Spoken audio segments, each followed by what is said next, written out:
Lo que nosotros pretendemos con esta charla básicamente es poder brindarles conocimientos, brindarles algunos pasos a seguir, ¿verdad?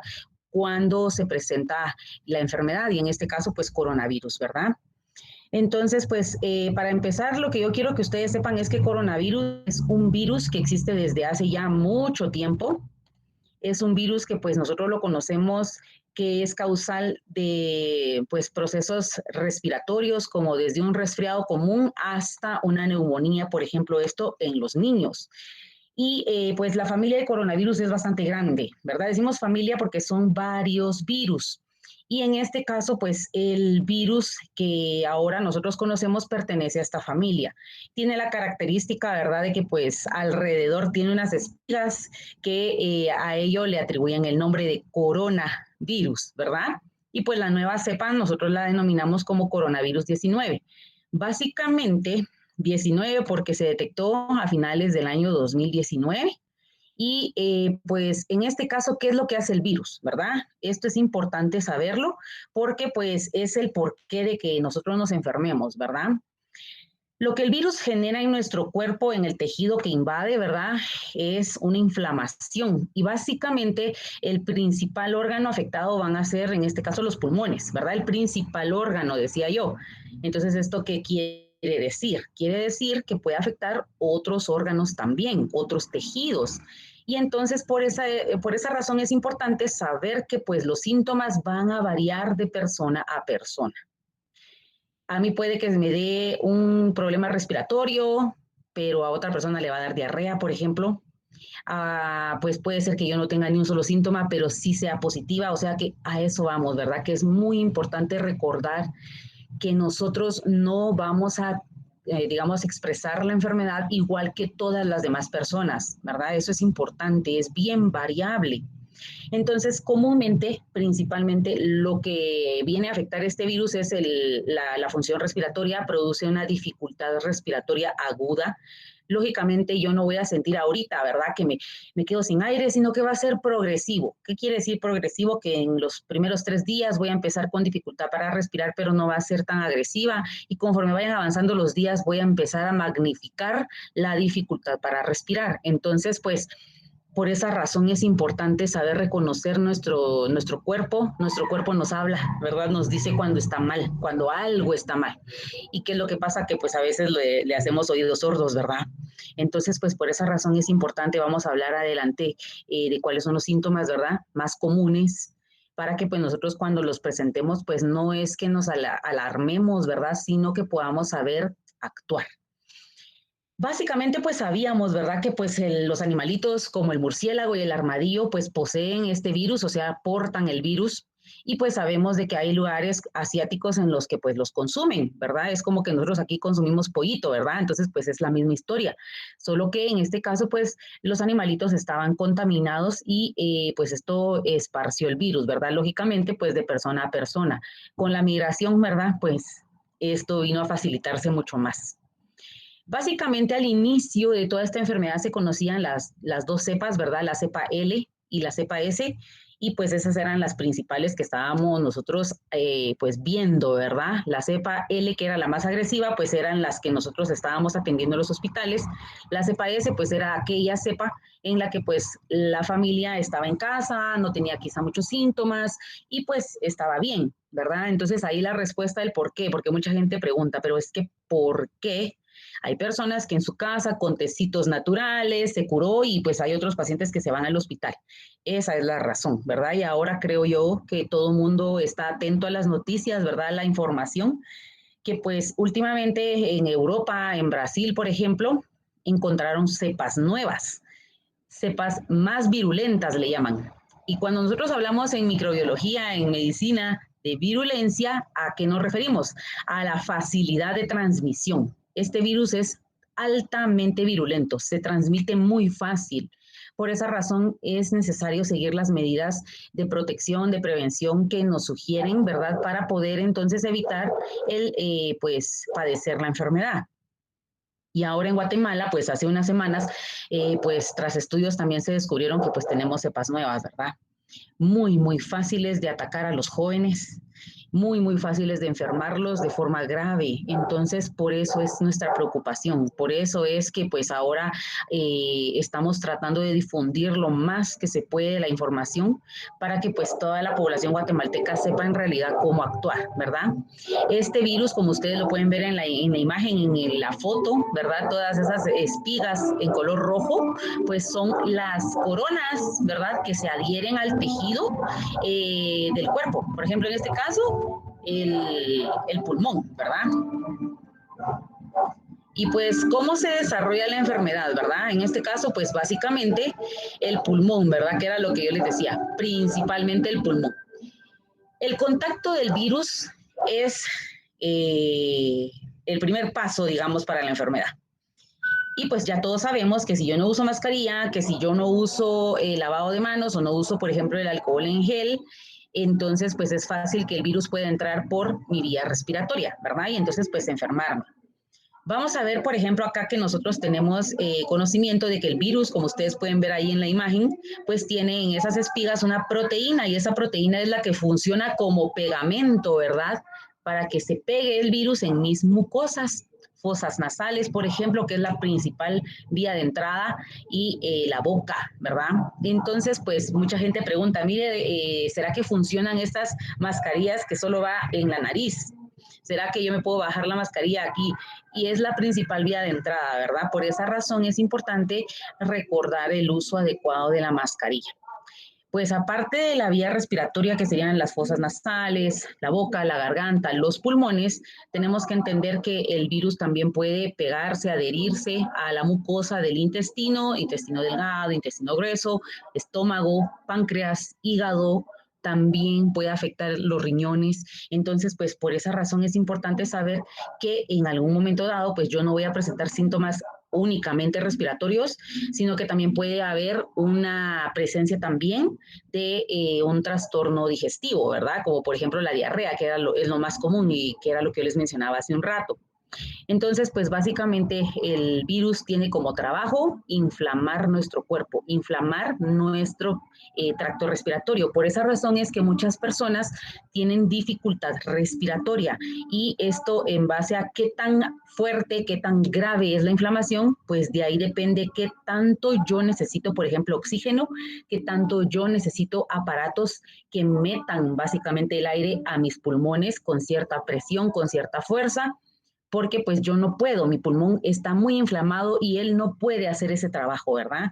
Y entonces son los casos que nosotros vemos de pacientes en el hospital que están en intensivos, por ejemplo, con ciertos dispositivos de ventilación mecánica, le llamamos. ¿Qué quiere decir ventilación mecánica? Pues que voy a usar dispositivos para introducir el aire en los pulmones del paciente de diversas formas, ¿verdad? Entonces, pues yo creo que esto ya está bien conocido. El problema está en que no hacemos conciencia de estas formas de transmisión. Y pues diario vemos personas que pues, no usan adecuadamente la mascarilla o simplemente no la usan, que usan solamente una careta y pues ahí estamos, ¿verdad? Y pues esto es algo que tenemos que recordar, ¿verdad?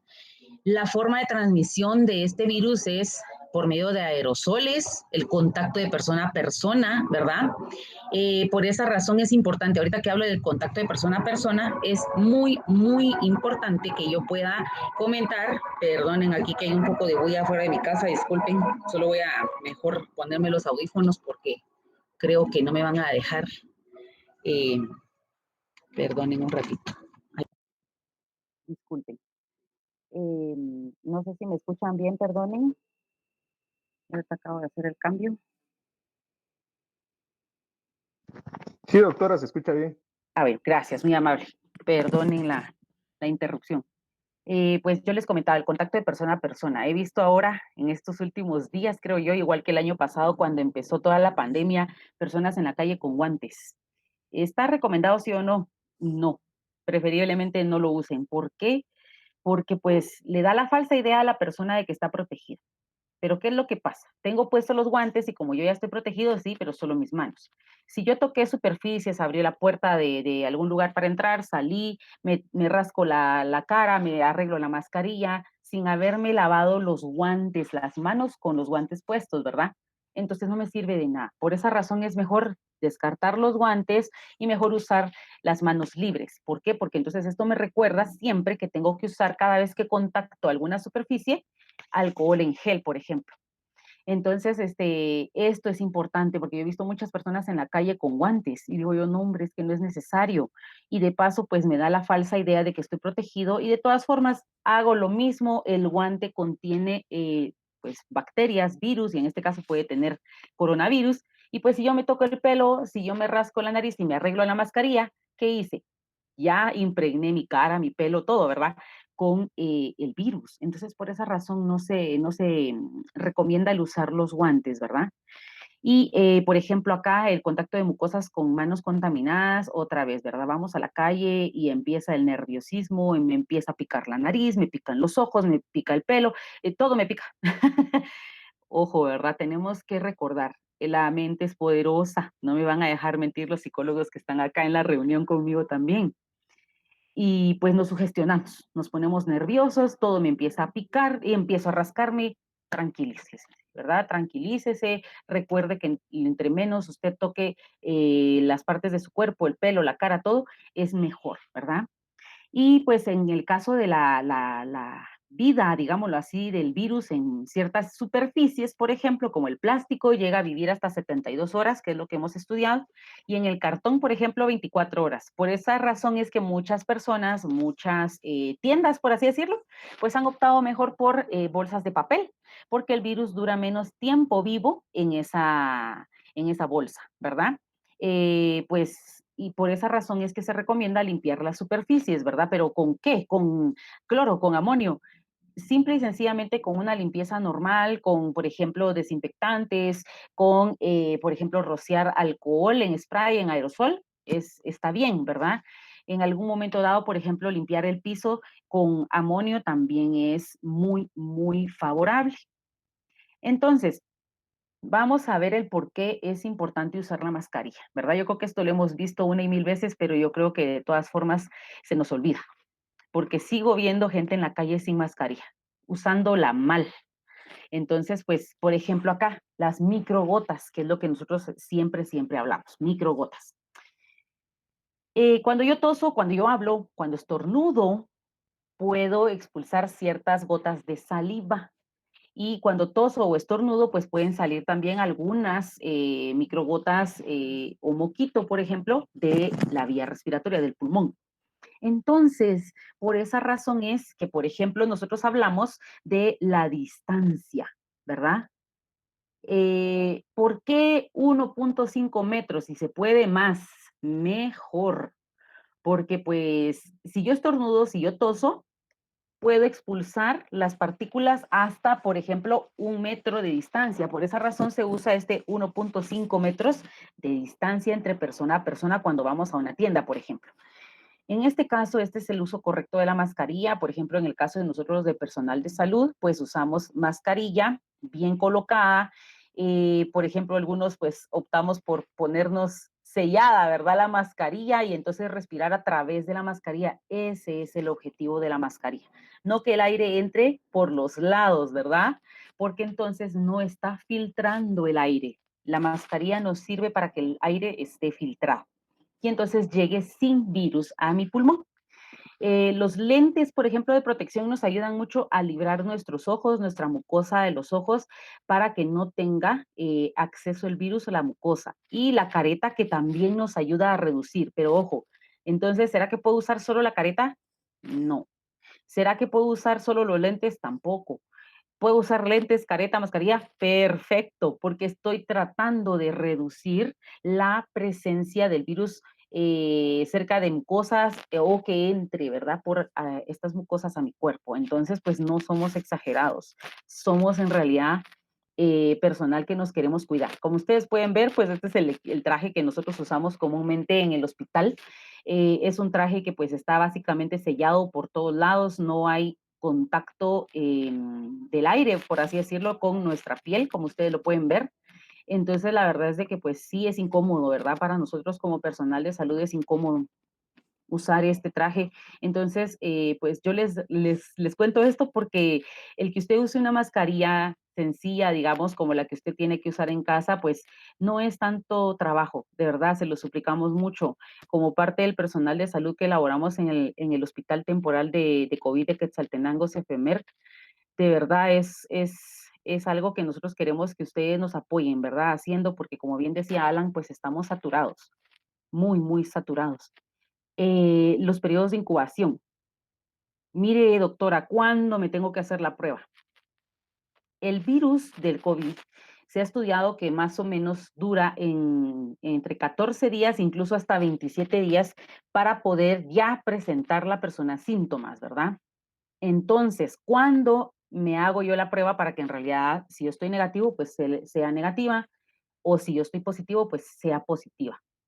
Lo ideal es esperar entre 8 días hasta 10 días para poder hacerse la prueba y vigilar, ¿verdad? O sea, yo sé, bueno, mi papá, mi mamá, un primo mío, alguien, ¿verdad?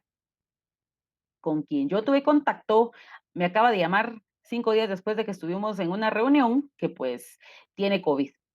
Y la gente se alarma y ya van corriendo ellos también a hacerse la prueba y no es recomendable. ¿Por qué? Porque es probable que vaya a dar negativo, ¿verdad? Entonces es preferible esperar y vigilar los síntomas, ¿sí? Vigilar que yo no tenga, por ejemplo, síntomas gripales, diarrea, tos, fiebre, por ejemplo. Y si no, pues espero los 10 días, me hago la prueba y valoramos si es positiva o es negativa, ¿verdad? Incluso hemos tenido, pues, falsos negativos. ¿Qué quiere decir esto? Que siendo positiva yo, la prueba me dio como resultado negativo. Ojo, hay que cuidarnos durante estos días porque es posible que el virus todavía se esté incubando, ¿verdad? Entonces yo ya me hice una prueba a los 10 días, ¿me la tengo que volver a hacer a los 27 días? No necesariamente, ¿verdad? Pero hay que vigilar los síntomas. Entonces, entre más tiempo yo espere para hacerme la prueba, es un poquito recomendado, ¿verdad? O sea, hablando de que no la voy a hacer yo a los 5 días de haber tenido contacto porque es probable que vaya a salir negativa. Ante yo tener síntomas, es necesario acudir a un centro de salud, por ejemplo, para poder hacerse la prueba y para el seguimiento. Pues ahora creo yo que todavía sigue un poquitito el miedo de que pues mis vecinos se enteren de que yo tengo COVID, que pues mi familia se entere que yo tengo COVID y pues yo la quiero pasar pues sin avisarle a nadie, como quien dice, de incógnito. Y es lo más, ¿qué podríamos decir? Irresponsable del mundo, lo más egoísta de este mundo que yo podría hacer.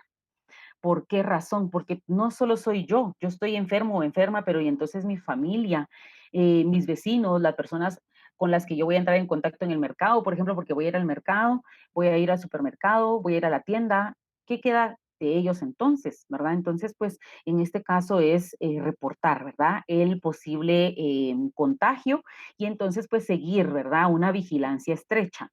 Entonces, por ejemplo, en este caso, pues a los 14 días yo ya estoy libre de síntomas, tengo que seguir vigilando por otros días más hasta cumplir casi que el mes, ¿verdad? De el contacto con la persona enferma y entonces en este caso, si yo no presente síntomas, pues enhorabuena, ¿verdad? Pero si en estos días yo empiezo a presentar síntomas, es recomendable ir y hacerse de nuevo la prueba. Para pues entonces estar en realidad seguros, ¿verdad? De lo que nos corresponde. Los síntomas del COVID. Básicamente los síntomas más comunes, dijimos, eran los síntomas respiratorios como la tos, el dolor de garganta, estornudos constantes, sensación de malestar de cuerpo, por ejemplo, la fiebre. En algunos casos ya graves, pues puede haber fiebre muy alta, dificultad respiratoria, ¿verdad? Y una neumonía. Esto básicamente la neumonía, pues la vamos a diagnosticar, ¿verdad? Otros síntomas que nosotros también podemos presentar, que comúnmente se han visto en pacientes con COVID-19, es diarrea, pérdida de la percepción del gusto, pérdida de la percepción del olfato y la pérdida del sueño. El insomnio es muy, muy común en los pacientes con COVID-19. Ojo, ¿verdad? Que entonces, pues yo lo que tengo que hacer es, pues, hacerme la prueba y tener un seguimiento por parte de médicos para que entonces pues yo sepa, bueno, esto sí es COVID o es ansiedad, que a veces podemos empezar a presentar síntomas de ansiedad cuando pues estamos tan tensos, tan nerviosos porque pues mi familia ya todos tuvieron COVID, por ejemplo, o tengo miedo de que alguno de mis familiares salga positivo, ¿verdad? Por ejemplo, en el caso del diagnóstico, pues tenemos tres tipos de pruebas. La prueba de antígeno que se realiza por hisopado. El antígeno, ¿qué es? Pues el antígeno lo que en pocas palabras quiere decir es el virus, ¿verdad? Entonces, en este caso, en el hisopado, como dijimos que la mucosa nasal es la principal vía de entrada del virus, es lo que más le gusta, digamos, ¿verdad? Entonces, por esa razón es un hisopado nasal. Vamos a tomar una muestra del moquito de la mucosa nasal y pues la vamos a procesar, ¿verdad? Estas pruebas son poco fiables porque son pruebas rápidas. Son las que hemos estado haciendo ahorita, que son las que pues nos han ayudado, ¿verdad?, a poder diagnosticar varios pacientes, pero pues no tienen una muy alta, digámoslo así, un alto porcentaje de confiabilidad. Entonces, pues ese es el problema con estas pruebas rápidas, ¿verdad? Esto por eso es de que es necesario que lo tengamos sabido. No es que las pruebas no sirvan, es que son pruebas rápidas. Y las pruebas rápidas es como decir una prueba de embarazo en orina. Estas, como son pruebas rápidas, también pueden dar falsos positivos, o sea que es lo mismo, ¿verdad? No quiere decir que estas pruebas no sirven. Hay muchas pruebas rápidas para, por ejemplo, en este caso COVID, para el caso que yo les mencionaba, que pues se han usado desde hace muchos años, pues pruebas de embarazo en orina, pruebas de glucosa, etcétera, ¿verdad? Entonces, por la situación de que son pruebas rápidas, pues tienden a tener algún rango de error, ¿verdad? Y por eso es de que no son tan fiables, ¿verdad? Entonces, pues positiva hasta 8 o 10 días después de haber tenido el contacto, o sea que entonces antes de esos 8 días no es recomendable, perdón, hacerse la prueba porque puede salir negativa cuando yo sí soy positivo. La prueba serológica, que esto quiere decir que es en sangre, voy otra vez a buscar al virus. Todos los virus buscan la sangre. ¿Por qué? Porque lo que quieren es buscar otros tejidos para vivir en esos tejidos y entonces el camino, la vía más rápida para hacer esto, pues es la sangre, ¿verdad? El problema es que es la misma historia, ¿verdad? Estas pruebas necesitan cierta cantidad de virus, que si yo no tengo esa cantidad, ¿verdad? Bueno, digamos un 50% del virus, ¿verdad? Yo tengo solo 20, pero está, ¿verdad? La prueba no lo detecta, ¿sí? Entonces ese es el problema, también son poco fiables. Igual, no podemos hacer esta prueba en sangre antes de 7 días, ¿verdad? De haber cumplido 7 días del contacto. Y la prueba PCR, pues es una prueba en mucosa, es un hisopado y esta tiene un 90% de confiabilidad. Otra vez diciendo, bueno, es un 90%, es bastante alto, pero hay un 10% pues, de poca fiabilidad, digámoslo así. O sea que si yo estoy en ese 10%, esa PCR me va a salir negativa. Entonces, pues, ¿cómo voy a proceder, verdad? Si soy un caso sospechoso, en este caso, pues lo ideal es aislarse por 15 días. ¿Qué quiere decir qué caso sospechoso? Bueno, pues como les comentaba hace un rato, yo estuve en una reunión y el compañero, el amigo, el familiar me comentó ya que es positivo, entonces yo tengo que ser considerado como un caso sospechoso. ¿Por qué? Porque estuve en contacto con esta persona. Entonces, ¿qué hago? Nos vamos a aislar por 15 días, ¿verdad? ¿Por qué? ¿Por qué 15 días? Porque básicamente es el periodo de incubación del virus, ¿verdad? Digo básicamente porque pueden algunas personas llegar a ser más tiempo. Tenemos que tener vigilancia por parte de un centro de salud o por parte del médico, de un médico particular, que también a veces esto también se puede hacer. Y si tras 15 días no se presentan los síntomas, pues podemos volver a nuestra actividad diaria, pero ojo, continuando siempre las medidas de protección, ¿verdad? Cuando, por ejemplo, pasaron 10 días, yo me hice la prueba y salí positivo y me consideraron o me catalogaron como un caso confirmado de COVID leve, pues entonces podemos en algún momento dado permanecer en casa, ¿verdad?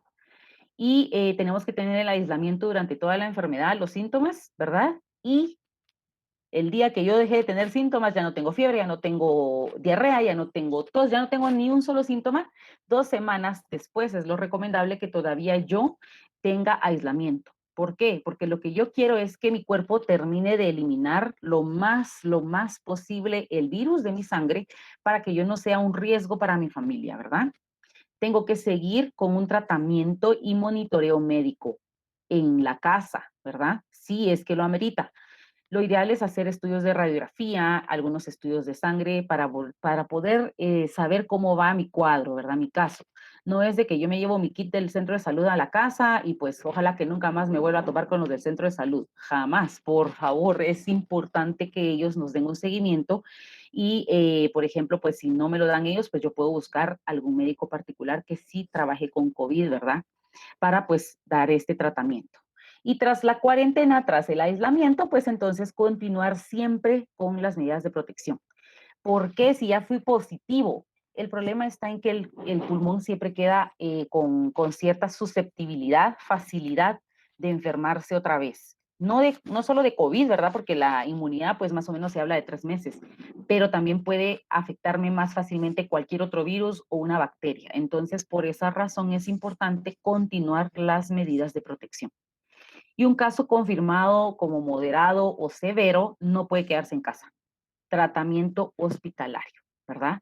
Y tras el egreso otra vez, seguir unas 2 semanas de reposo en la casa, en aislamiento, tratar de pues hacer algún poquito de ejercicio en casa, en el lugar en el que yo me voy a aislar. ¿Por qué? Porque muchas personas refieren que se quedan con fatiga, con cansancio después de haber padecido COVID. Y no es para menos, ¿verdad? Porque es una infección bastante agresiva, por más que mi cuadro haya sido leve, siempre me deja secuelas, ¿verdad? Y eso es muy importante saberlo, las secuelas que va a dejar el COVID en mi cuerpo. Y por esa razón es importante dar el tratamiento a tiempo y adecuado. Entonces, pues igual, si yo soy COVID moderado severo, tengo que continuar las medidas de protección en casa, ¿verdad? Y hacer controles después de haber salido del hospital para valorar cómo está mi pulmón, qué medicamentos debo continuar tomando, etcétera, ¿verdad? Entonces, pues el tratamiento básicamente aquí, pues dejo aquí hasta abajo los antibióticos porque en realidad los antibióticos no son parte del tratamiento para COVID. ¿Qué es lo que pasa? Porque entonces dejan tratamiento antibiótico, porque el virus está atacando mi cuerpo de manera agresiva, ya sea mi cuadro leve o no, ¿verdad? Y esto hace más fácil para que cualquier bacteria del ambiente entre a mi pulmón y me infecte también. O sea, también, ¿verdad? El antibiótico no mata el COVID. El antibiótico solo mata bacterias, no mata ni una sola clase de virus, ¿verdad? Tampoco es un analgésico, por favor, porque pues el antibiótico me lo voy a tomar porque me dolía la garganta. No, no, no, no, no, no, por favor, el antibiótico por esa razón ahora se pide que sea recetado por el médico. ¿Por qué? Porque somos los encargados, digámoslo así, de valorar, de saber si usted amerita sí o no antibiótico. A veces pues nos tachan de que no sabemos. Mire, es que no sabe porque no me quiere dejar antibiótico, es que es por su bien, ¿verdad? El antibiótico es químico, ¿verdad? Muchas personas me dicen, pero ¿por qué tengo que tomar todos estos medicamentos si es mucho medicamento, es mucho químico? Pues el antibiótico es un químico. Si no lo necesita, entonces pues no lo vamos a usar, ¿verdad? Eso es algo que usted tiene que tener claro, que tiene que confiar en su médico, ¿verdad? Y pues algunos de los medicamentos que utilizamos, no voy a enfatizar mucho en esto porque para ello pues estamos, por ejemplo, en el caso del centro de salud, los médicos del hospital, porque pues el COVID no es un virus que usted diga, bueno, voy a ir a ver a la farmacia a ver qué me recomiendan, ¿verdad? Porque debemos de tratarlo de forma muy personal, muy individual. Cada paciente tiene sus indicaciones. Bueno, y el pronóstico, ¿verdad? Mucha gente pregunta, ¿cuál es el pronóstico? ¿Será que va a salir adelante mi familiar? ¿Será que si yo lo dejo en el hospital va a morirse? ¿Será que si yo lo dejo en el hospital va a salir adelante? ¿Qué es lo que va a pasar? El pronóstico depende demasiado, o sea, es que es una relación tan estrecha que por eso hago el énfasis, ¿verdad? El pronóstico del paciente, si se va a morir o no, por ejemplo, ¿verdad? Porque la gente me pregunta, bueno, ¿se va a morir o no? Nosotros no lo podemos afirmar al 100%, pero el pronóstico sí va muy, muy relacionado con el diagnóstico oportuno, el diagnóstico temprano. Tengo 15 días con síntomas en mi casa, pero yo me rehúso a hacerme la prueba. Lógicamente, el virus tuvo básicamente un mes, 15 días de incubación y los 15 días de síntomas para hacer estragos en mi cuerpo. Entonces, pues es probable que el pronóstico sea malo. ¿verdad? Por esa razón es importante entonces saber qué hacer. Si yo tengo síntomas, si yo tengo sospecha de poder ser positivo, debo de acudir al médico, debo de acudir a un centro de salud para que me hagan la prueba y pues si soy positivo, hacer, iniciar, dar el tratamiento de forma oportuna, ¿verdad? Y nuestra población en riesgo, ¿verdad? Eso es muy importante que lo recordemos. Tenemos, por ejemplo, algunos casos como pacientes diabéticos, tengan la edad que tengan, pacientes hipertensos, tengan la edad que tengan. Igualmente, en el caso de diabetes e hipertensión, pero a mí me la acaban de diagnosticar, es igual el riesgo, ¿verdad? A que una persona diga, fíjese que yo ya tengo 20 años de ser diabético o de ser hipertenso. El riesgo es el mismo, ¿verdad? Entonces es importante saber, ¿verdad? Que ellos son nuestra población en riesgo a quienes debemos cuidar. Nuestros pacientes con obesidad, ¿verdad? También tenemos muchos casos positivos de COVID en pacientes con obesidad. Pacientes que padecen de muchas alergias son susceptibles a realizar cuadros graves de COVID. Pacientes de la tercera edad, ¿verdad? Y pacientes o personas con enfermedades autoinmunes. Los niños, ¿verdad? Pues depende, ¿verdad? Si el niño tiene algún proceso digamos, de enfermedad, el niño padece ya una enfermedad, ellos son los más susceptibles a enfermarse, ¿verdad? Entonces, esto es algo que tenemos que recordar. Y pues, en nombre, creo yo, de todos mis compañeros y el personal que trabajamos en salud, no solo en el hospital temporal, de cualquier departamento de Guatemala, yo de verdad les quiero pedir muy encarecidamente, cuídense mucho, cuiden a sus familiares, usen bien la mascarilla, no nos cuesta mucho, no nos cuesta nada, ¿verdad? Como dicen por ahí, bueno, pues ahora ya hay algunos dispositivos, gorritos, ganchitos para poder usar la mascarilla de manera adecuada. La mascarilla no debe permitir filtrar el aire por los lados porque entonces no nos sirve. Entonces, pues les quiero agradecer mucho por el tiempo que me dejaron compartir con ustedes.